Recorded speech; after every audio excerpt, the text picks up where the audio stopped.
What's going on, guys? It's Dan here from the Wolfpack, bringing you another match review. Today, we lost to Ipswich 2-1 at home at Molineux. And guys, rotten to the core. We are absolutely rancid, this club now. Jeff Shee and Fosun, when they came in, was like a revelation. Do you know what I mean? They were part of the Nuno song, Chinese owners, Wonder Kid from Porto, all that. It was amazing. And you know what? We've rode a really positive wave, and it's put Wolverhampton on the map. Do you know what I mean?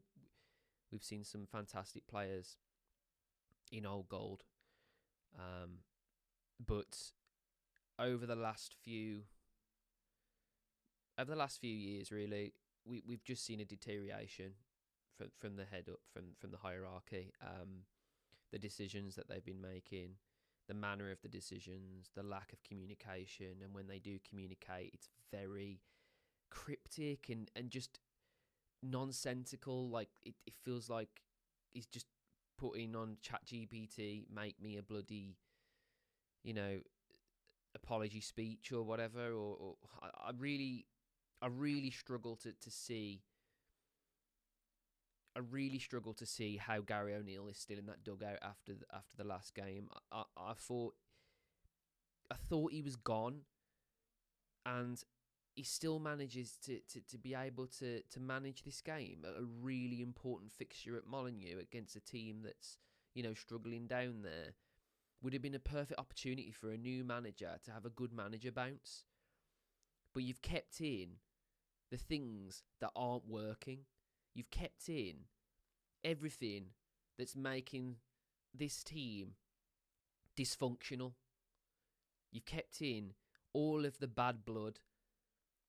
And today, again, it boiled over. And at the end, it's again unacceptable to see players lashing out at other people and just completely losing their heads. Ait-Nouri, red card at the end. All the way through, Ait-Nouri could have been sent off today. Quite a few times he was lashing out at people and, just acting literally about 12 years old. Genuinely. I mean, I teach kids and I've seen kids with better, decision making when it comes to being like that. And it all comes down to the manager. I'm sorry, guys, it does. The ownership have got to sort things out. They have got to sort things out, it's true. But this manager's been given so many lifelines, mate.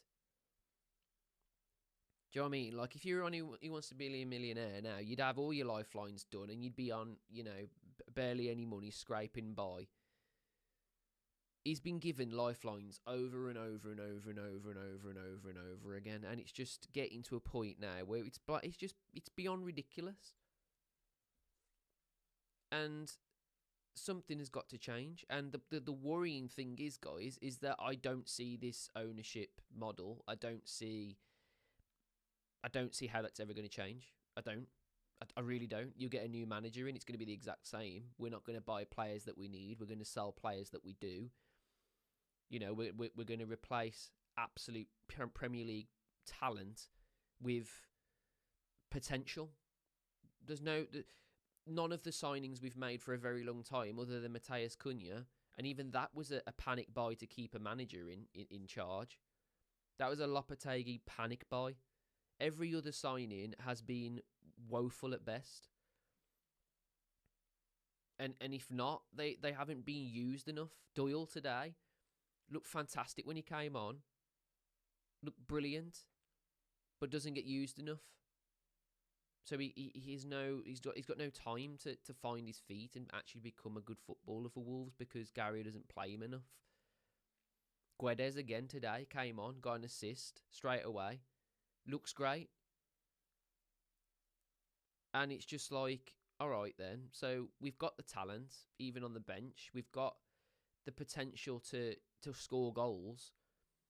But it all comes down to mentality. Ipswich fought for it today. They fought for it. The fans were fantastic. and they deserved it. They deserved to win. I'm sorry they did, because other than the 15 minutes or so, 10, 15 minutes, I'd say, of Wolves' pressure after we scored the equaliser, we weren't good enough.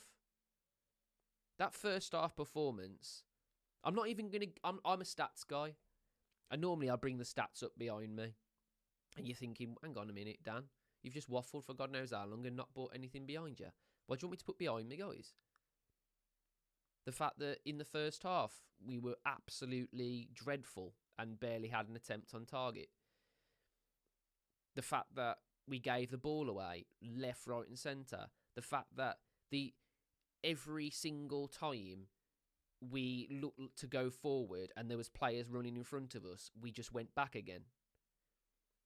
We are the most boring team to watch play football. Like, I don't know if you guys are Simpsons fans, but there was this Simpsons episode back in the day, and it was them trying to explain soccer, because they call it soccer, and it was like Mexico versus USA, and they were just like passing it to each other like over and over and over again. And it just, I've always thought of that when I think about football, because I'm like, oh God, that's what the Americans think of what football is. But today, they were bang on. They were absolutely bang on the money. That's all it was today. Pass around, and then eventually get it at some point to Cunha and see if he can do something. There was no management at all today. Every single one of the players looked lost. Genuinely.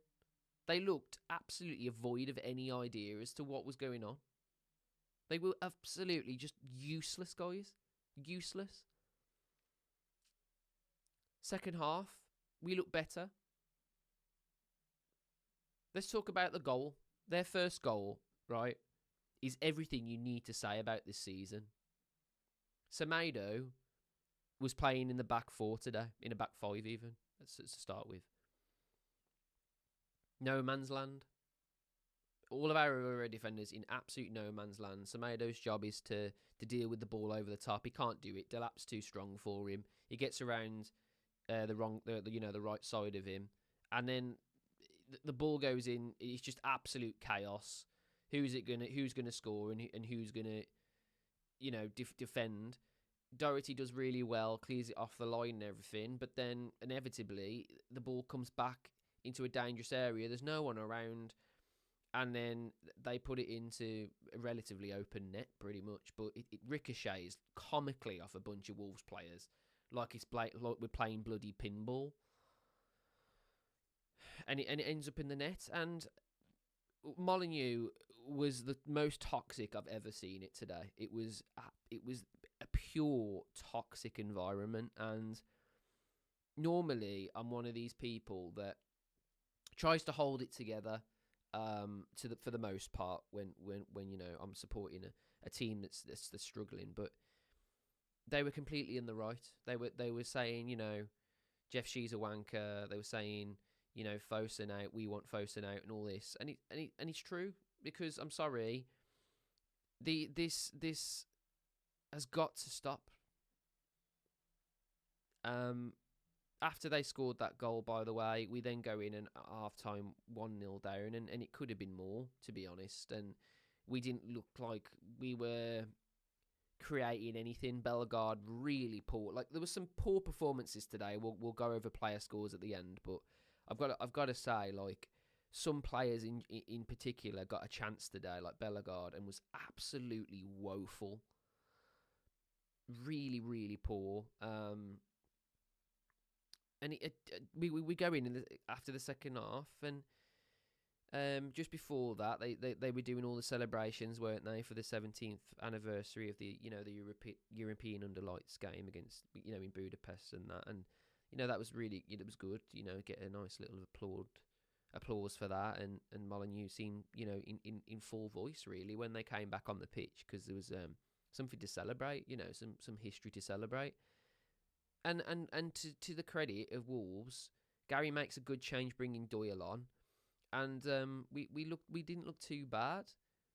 Ipswich still posed a threat, pouncing the ball over our lackluster defence and created a lot of opportunities and a lot of scares, really. It probably should have been an Ipswich win, to be fair, just because of the fact that we weren't creating enough chances. And then all of a sudden, Cunha gets a goal in the 72nd minute because a bit of brilliance from Guedes, who actually I thought was really, really good today. And when we went to a back four, I thought we looked a lot better, if I'm honest. I thought in a back five, we looked kind of void of ideas.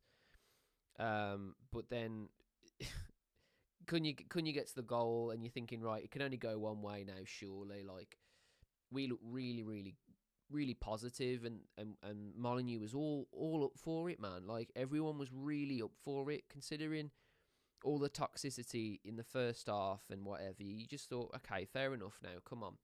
Let's just grind results out. That's what it's all about now. You know, we're down there in the thick of it. Let's just grind results out and see what happens. And I'm sorry, that's not what happened, because eventually they get a corner right at the end. Before this, by the way, we should have scored so many goals, and just poor finishing, poor final decisions. And it's cost us the game, because right at the end they get a corner. And what have I said about corners before against Wolves, guys? You may as well give them a penalty. You may as well literally not even bother walking over to the corner flag to take the corner and just put an extra goal on their tally, because we can't defend crosses. We can't defend crosses at all. Any cross that comes in the box, any ball over the top against Wolves, and we're in fucking no man's land, worrying constantly. And they score. They score last minute, guys. I was there with my hands like this, thinking, please do not score. Just let it be 1-1. And it's a shit point, but at least it's something. And they can't do that, can they? The mentality of this team of players is at an all-time low. This mentality now, like, it's unheard of in the Fosun era for me. Like, there's always been a bit of fight from Wolves when we really, really got our backs against the wall and whatever. And we just let them win. We just let them win. Because right at the end, the players just didn't look arsed. They just looked like they were settling for the draw. The ball goes out for a corner. They think they're going to defend it fine. It ends up, on Taylor's head. And I'm not being funny. He's not exactly the tallest bloke in the world. But he wins a header against two of our defenders. Because they get sucked into this... The ball comes in. They get sucked up into this, like, vacuum that goes onto the near post for some reason, and then it's a free header for Taylor, and it's a good finish. And you know what, credit for Ipswich, because that's a really good result for them. The fans were fantastic the whole game, filled up the away end completely, and fair play to them for that. And that's all you can say, really. Let's go into the player scores, because there's no point me talking about stats, guys. I normally do. I normally talk about the stats, what went wrong and all this. But it's fairly obvious, isn't it? It's fairly obvious by now. It's the same thing over and over and over and over and over again. What can you say? I'm just repeating myself over and over. What's the point? But let's go over player scores. Johnston. Can this guy catch? Can this guy actually catch a football? I'm just asking. Because sometimes, for me, he was absolutely ridiculous when it came to decisions where all he's got to do is catch the ball. And so many times, he'd parried it into danger. And I've seen him do that thousands of times now. Now, he did make one good save today. So I'll leave him at a 6 point. 6.8 is pretty fair, actually. Totti Gomez, I thought was really good. When he was needed, putting some good tackles and everything. I thought Bueno did the same. I thought Semedo he just got bullied. Delap absolutely bullied Semedo today. Like, it was like they were both in school, and Delap was asking for lunch money off him because he just got bullied completely off the ball 24/7, and he just couldn't settle at all. Aït-Nouri, absolutely shocking. Gets forward, tries to do too much, loses the ball, and then at the end, absolutely loses his head and gets sent off. And what can you say? These players have absolutely no mentality whatsoever. They are boyish in their behaviour. They are like schoolboys the way they behave, just saftness. Just dumb behaviour again from Aït-Nouri. Lamina, crap. Andre, worst I've seen him in a Wolves shirt, by the way. Andre, completely missing for majority of the first half, and when he got the ball, he couldn't put it under his spell at all. This guy, there was some South American experts, right, that said apparently Andre was the signing of the season. So when we got Andre, I was like, all right, that's going to shore up our defence a little bit, because at least you've got someone who's going to release the ball under pressure. This guy's dreadful. He's absolutely shite. He's shit. The thing we bought him for, he can't do. The one thing we bought him for was to keep the ball under pressure and release the ball, and get some opportunities where we can get further forward. This guy is awful. His touch is awful. His passing rate is dreadful. He takes about 30 touches to keep the ball under his spell. He's awful. The midfield today was fucking shit. Until Doyle came on, it was absolutely shocking. It's a good job Doyle came on, because we lost that midfield battle in the first half. The midfield was non-existent. Didn't exist. Doherty did his best, but I mean, he gets an own goal and whatever, but it was a good try to keep the ball out in the first instance. And he made some. I like Doherty because he is quite positive, but today, at some points, I've got to say, right, can we do anything without causing utter ruckus? Because Doherty today, at some point, was taking a throw. We was 1-0 down at this point. He took fucking ages to take a throw, and he did it about 3 times in a row to a point where it was comical. It was actually comical. It was like we were wasting time, but we were 1-0 down.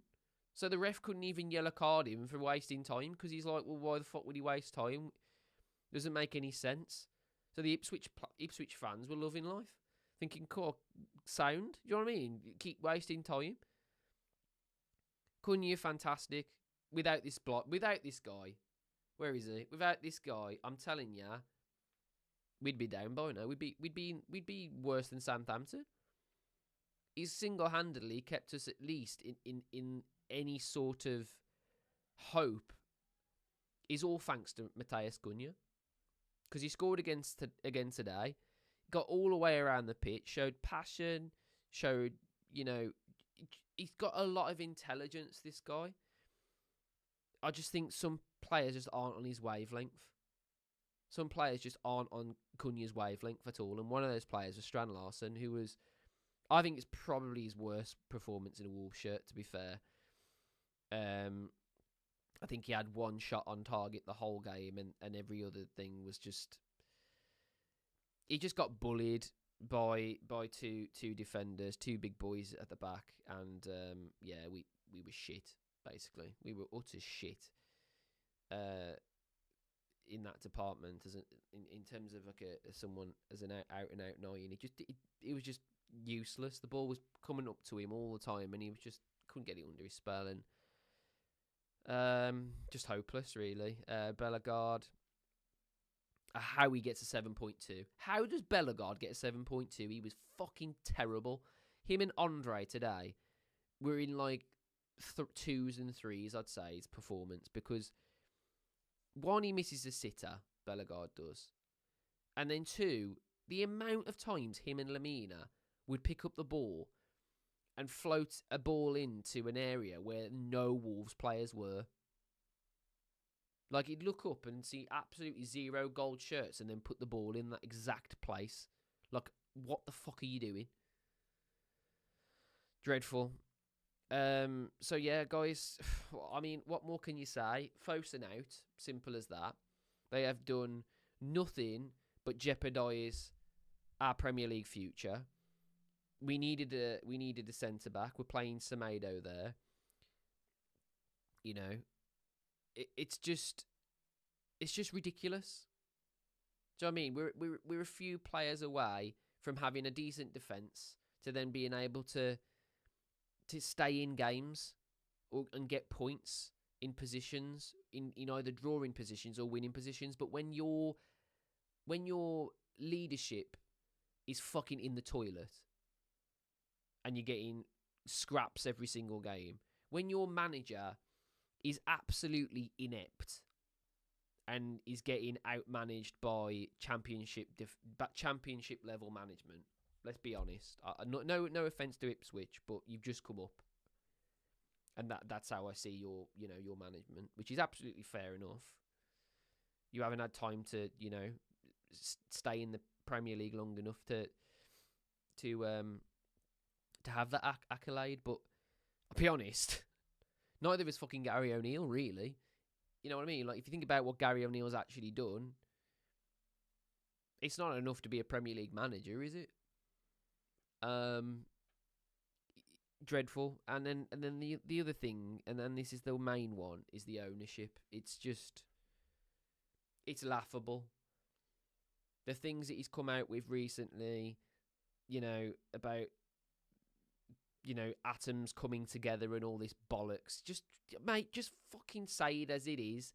You're too stingy to put your hand in your pocket. You're too stingy to make decisions that's going to cost you a bit of money. That's why Gary O'Neill's still in the dugout, guys. Because he's given him a 4-year contract. So now he's like, oh, I can't really afford anyone else, and who else is there?